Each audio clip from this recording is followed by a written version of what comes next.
هەر کەسێک لە ئێمە بەخوا مەوعیدێکمان هەیە بۆ مردن، مەوعیدێکمان هەیە ڕۆژێک دێت ئەو ڕۆژە دنیا لە بەرچاوی ئێمە تاریک دەبێت، چاوەکانمان بۆ یەکجاری دائەخرێت، دڵەکانمان بۆ یەکجاری لە کار دەکەوێت.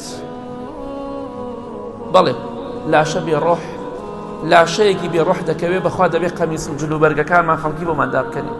بەخوا ڕۆژێک دێ ئەم قەمیسانەی بەری خۆت قۆمچەکانی دەدەی، بەخوا بەس خەڵکی بۆت دەکاتەوە، بەخوا ئەو جلەی کە لەبەری دەکەی خەڵکی لەبەر تۆی داک دەکەنێت، بەخوا ڕۆژێک دێت خەڵکی دەتشۆرێ، بەخوا خەڵکی جلوبەرگ لەبەر دەکات. کەواتە خۆت بپارێزە لە شەڕی ئەو ڕۆژێک کە تێدا دەگەڕێیتەوە بۆ لای خوای گەورە.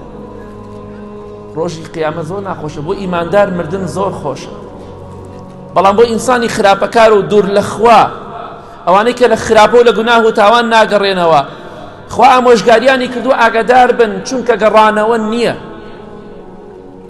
ئەمە ئیمتیحان نییە بڵی خولی دووەمی هەیە، ژیانی دنیا خولی دووەمی نییە. ئەگەر لە ئیمتیحانی ناجح نەبی ئومێدێک تێ لە خولی دووەما بخوێنیتەوە دووبارە ڕزگارت بێتەوە، بەڵام ژیانی دنیا خولی دووەمی نییە بە هیچ جۆرێک. فرسەتێکت پێدراوە تەمەنێکی زۆر یا کەم، گرنگ ئەوەی خوای تیا بناسی، بۆیە هیچ کاتێک خوات لەبیر نەچی. خۆت ئامادەکە بۆ دوای مردنت. پێغەمبەری خوا صلی الله علیه وسلم دەفەرمێ ئینسانی عاقڵ و تێگەیشتوو ئەو کەسەیە